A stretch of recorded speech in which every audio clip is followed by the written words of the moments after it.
Bon dimanche à tous. J'espère que vous allez tous bien. Eh ben moi aussi, comme disait l'autre. On va faire une lecture dans 1 Corinthiens 12, verset 12.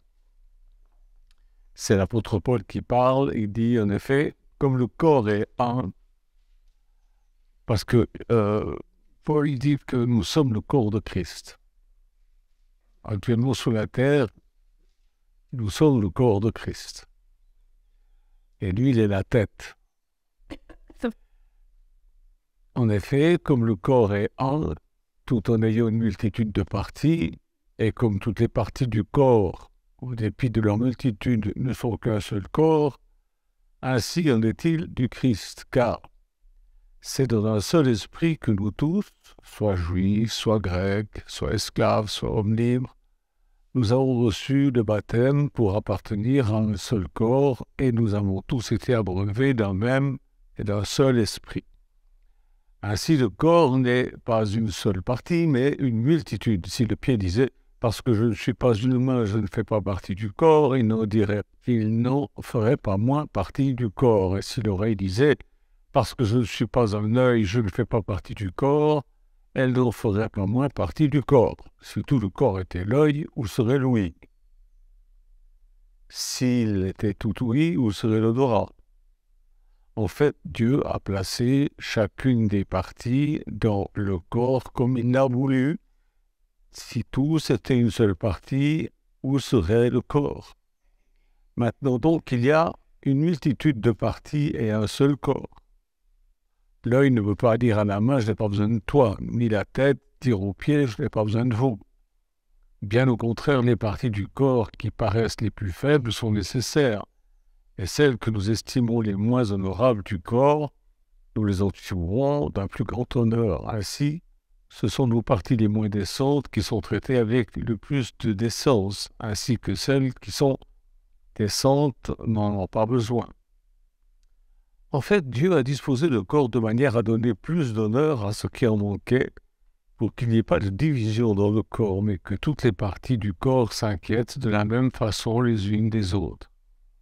Et si une partie du corps souffre, toutes les autres souffrent avec elle. Si une partie du corps est glorifiée, toutes les autres se réjouissent avec elle. Vous êtes le corps du Christ, vous en faites partie, chacun pour sa part.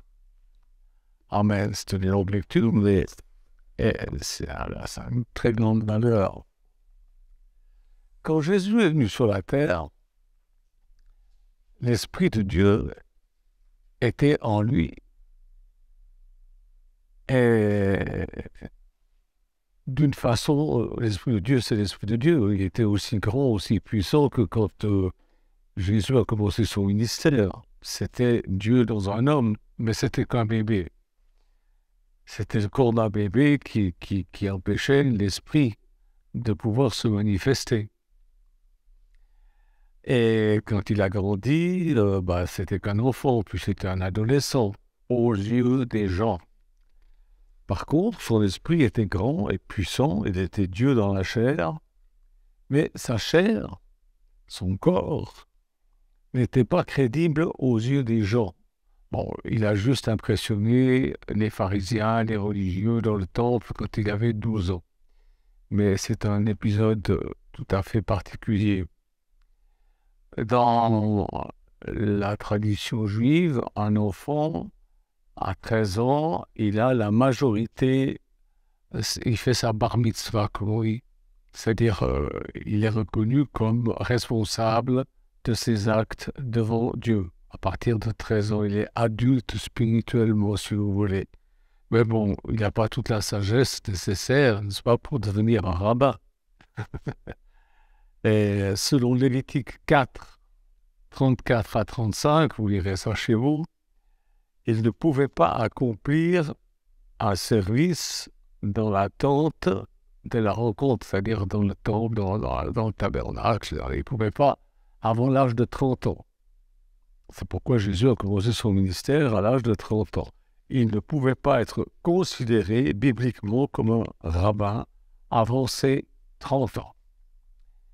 Mais avant ses 30 ans, l'Esprit de Dieu était en lui quand même. Maintenant, nous sommes le corps de Christ. C'est ce que la Bible nous enseigne, on vient de le lire. Jésus s'est incarné dans un corps immense. Jésus vit dans les cœurs et dans les intelligences de millions de personnes aujourd'hui. Et pour travailler sur l'humanité, Jésus, notre Maître, a besoin d'un corps collectif. Il y en a un qui est l'œil, l'autre il est l'oreille, l'autre il est le pied, etc. Tel de ses disciples est la bouche de ce corps, tel autre est le cerveau, tel autre est le cœur, tel autre est l'estomac, ou les poumons, les bras, les jambes, les ongles, enfin bon. On a tous une fonction dans le corps de Christ. Et tant qu'il ne peut pas animer ce corps collectif sur la terre, notre Maître, Jésus, est petit. Il est petit, il est faible, il est chancelant. Son esprit arrive difficilement à exprimer l'étendue de la sagesse, de son amour et de sa puissance si son corps sur la terre est un corps de bébé, une église de bébés, de gens qui ne prennent pas de responsabilité, qui ne sont pas crédibles. L'Esprit Saint de Jésus fait donc l'effort pour s'incarner en nous, le corps collectif d'une communauté spirituelle, afin qu'elle ne cesse de développer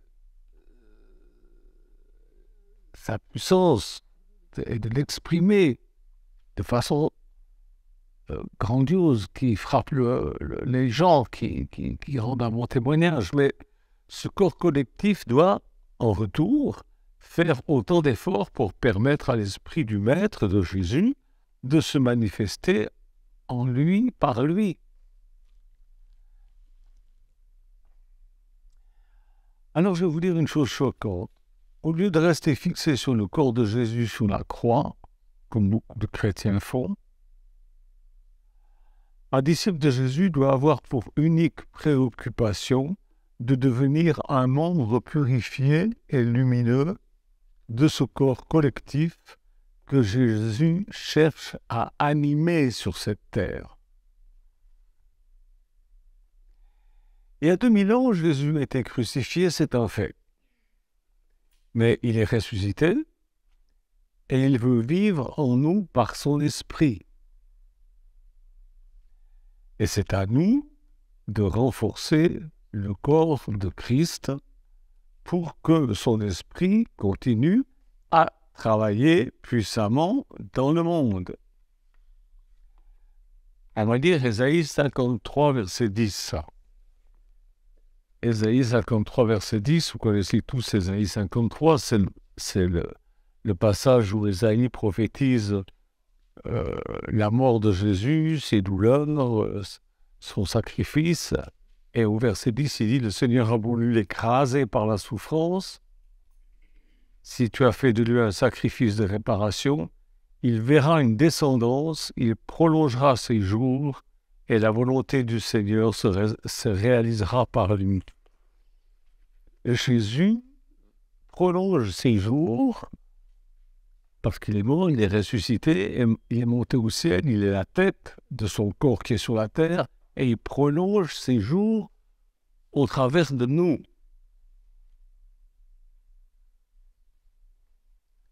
Quand il est monté au ciel, il a dit à ses disciples, « Je suis avec vous tous les jours jusqu'à la fin du monde. » En fait, il n'a pas vraiment quitté la terre.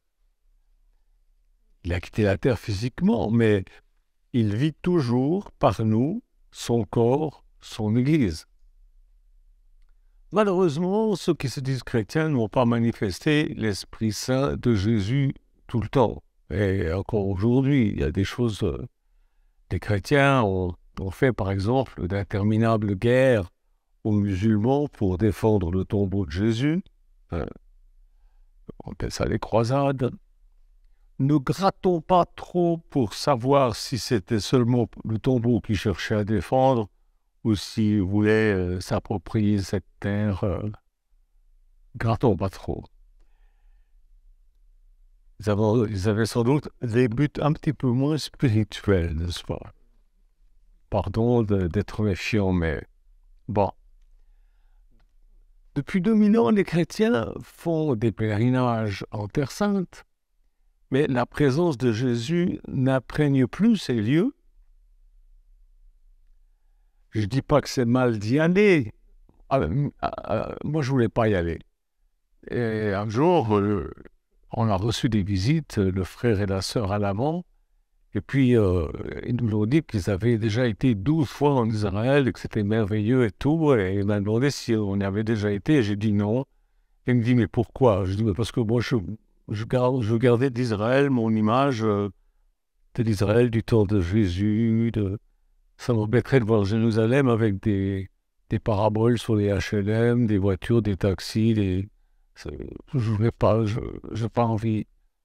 Alors il était choqué et le lendemain, il me dit, Michel, on a discuté cette nuit avec ma femme et on a décidé, on vous offre le voyage, on vous offre tout, on paye tout, on prend tout en charge, mais on veut que vous alliez en Israël. Ils ont bien... C'était vraiment super gentil et on a passé un temps formidable là-bas. En Israël, on y est allé et puis comme tout le monde, comme tous les chrétiens, enfin je pense, on a rapporté quelques cailloux, un petit peu de terre qu'on a pris là-bas au milieu de la rotation. Enfin bon, voilà, Mais je fais ça avec amour, avec respect pour Jésus qui a marché sur cette terre. Mais il faut avouer quand même que les touristes se comportent de façon souvent choquante en Israël. Leur attitude ne préserve pas le caractère sacré de cette terre. On a vu l'hystérie idolâtre, à un point que des femmes qui se roulaient par terre sur une pierre où soi-disant Jésus... Enfin bon. Si vous souhaitez vraiment visiter les lieux saints, entrez en vous-même, parce que c'est là un lieu saint. Parce que Jésus vit en vous. Si vous voulez vraiment visiter les lieux saints, allez visiter vos frères et sœurs, parce que c'est là que Jésus vit, en eux. Voyez? Tous les endroits où Jésus a marché ont été profanés par l'idolâtrie, par le commerce. Il faut aller sur la terre des vivants pour rencontrer Jésus, là où sont ceux qui vivent par l'Esprit Saint de Jésus. On va lire dans le psaume 116, 9. Voilà ce qui est écrit. « Je marcherai devant le Seigneur sur la terre des vivants. » La terre des vivants, c'est la terre de ceux qui vivent, qui ont la vie. Ceux qui ne connaissent pas Jésus-Christ, qui n'ont pas l'esprit de Jésus, qui n'ont pas la vie, Jésus dit, sont morts. On dirait qu'ils vivent, mais ils ne font qu'exister, ils ne sont pas vivants. Nous marchons sur la terre des vivants, c'est-à-dire là où sont les chrétiens, là où sont ceux qui ont Jésus en eux. La terre des vivants, c'est là où 2 ou 3 sont assemblés en mon nom, comme dit Jésus dans Matthieu 18, 20. C'est-à-dire, c'est le début de l'Église, 2 ou 3 qui sont assemblés en son nom, en qui Jésus vit. Ça, c'est la terre des vivants. Jésus est vivant, il vit dans ceux qui se sont repentis et qui obéissent à ses commandements, comme le baptême, comme plein de choses. Je vous ai déjà expliqué que il y a des lois de Jésus. Hein?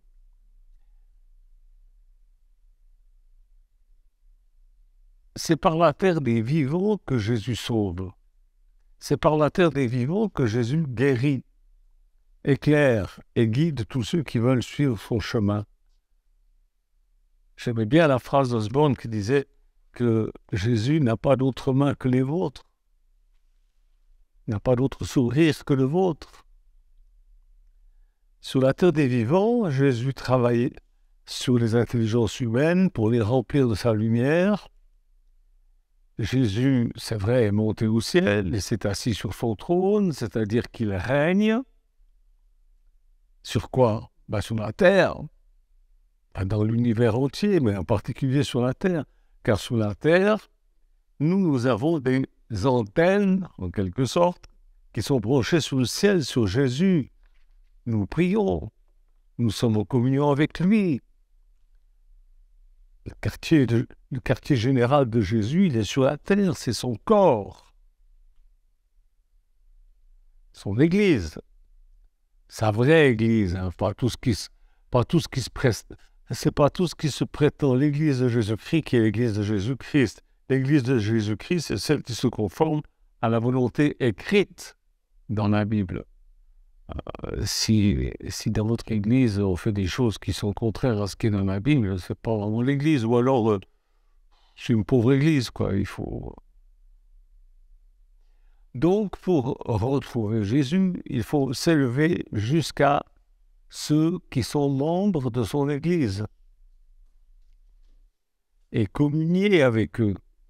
Avoir cette communion fraternelle, les premiers chrétiens, la Bible nous dit, persévérer dans la communion fraternelle. Aujourd'hui, c'est vrai que c'est formidable, Internet, parce que Internet va partout. On rentre chez les gens là où on ne pourrait pas aller. Il y a des pays où c'est interdit. Mais l'Internet y va. Mais c'est aussi un danger parce que vous avez beaucoup de chrétiens, plutôt que d'aller à l'église, avoir de la communion fraternelle, ils restent chez eux, puis ils écoutent des prédications dans leur lit. C'est dommage parce que vous ratez quelque chose d'important, vous n'allez pas marcher sur la terre des vivants. Vous vous souvenez que Jésus avait eu une discussion avec des pharisiens, des sadducéens un jour, et ces religieux lui reprochaient d'avoir guéri un malade le jour du Shabbat. Ils ne changent pas, les religieux, c'est toujours pareil, c'est bête comme tout. Et Jésus leur a dit, « Mon Père travaille et moi aussi je travaille. » Et le travail de Dieu, c'est tous les jours.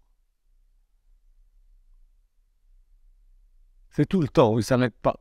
Et Jésus continue à travailler encore aujourd'hui et il participe à toutes les activités inspirées par la lumière, inspirées par l'amour, inspirées par le sacrifice. Jésus travaille toujours. Ça signifie que chaque jour, alors que nous cherchons à nous perfectionner, à être plus efficaces, que nous agissons pour contribuer à l'avènement du royaume de Dieu, eh bien, nous habitons sur la terre des vivants. Nous marchons sur la terre des vivants. Nous sommes, chacun pour sa part, un vivant avec d'autres vivants. Nous sommes en communion avec Jésus, avec les vivants, c'est-à-dire ses disciples, avec les anges, enfin, avec toute l'équipe de Dieu, quoi. Lisons ce que Jésus avait dit à ses disciples, Jean 16, 22. Jean 16, 22. Ainsi, vous, maintenant, vous éprouvez de la tristesse, mais je vous reverrai. Votre cœur se réjouira, et personne ne vous enlèvera votre joie. Personne ne vous ravira votre joie. Personne. Le jour où nous rencontrons Jésus, le jour où nous nous mettons à marcher sur la terre des vivants, dans la communion fraternelle, ça devient une chose définitive.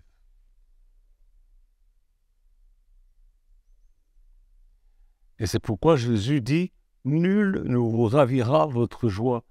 Même s'il y a des chrétiens bizarres sur la terre des vivants, ils ne vont pas ravir votre joie, ils vont pas vous faire quitter. Vous êtes sur la terre des vivants, vous êtes un vainqueur et vous apportez. Il y en a qui me disent, moi je ne veux plus dans l'église, il n'y a pas d'amour. Ben, allez-y, comme ça il y en aura un peu. Vous voyez, nul ne ravira votre joie. Si vraiment vous faites ce que Jésus dit, cette joie, elle est vécue dans le cœur, elle est silencieuse comme la lumière qui est silencieuse mais qui est là. C'est la plénitude de l'esprit parce que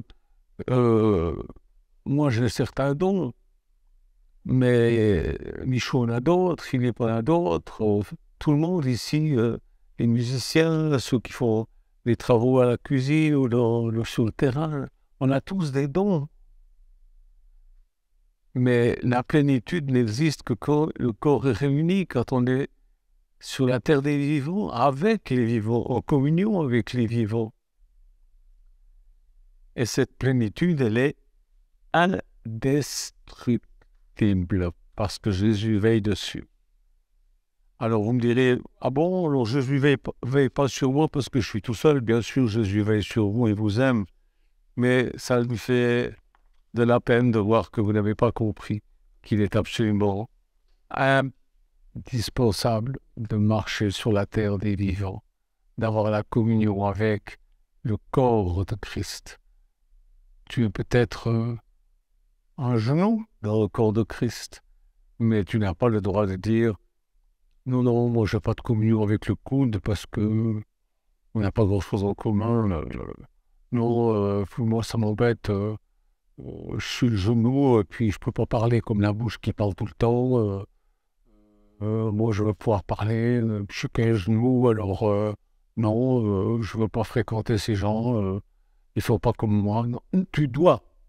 Tu fais partie du corps. Tu n'as jamais vu.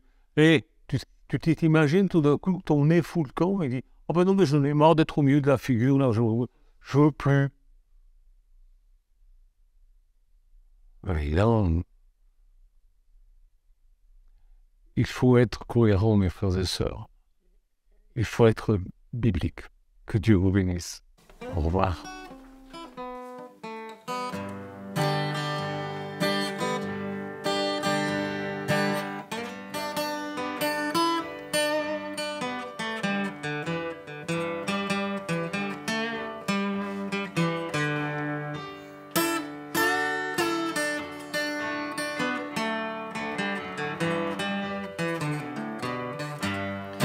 C'est une route qui mène à la joie, c'est le chemin qui remplit de foi.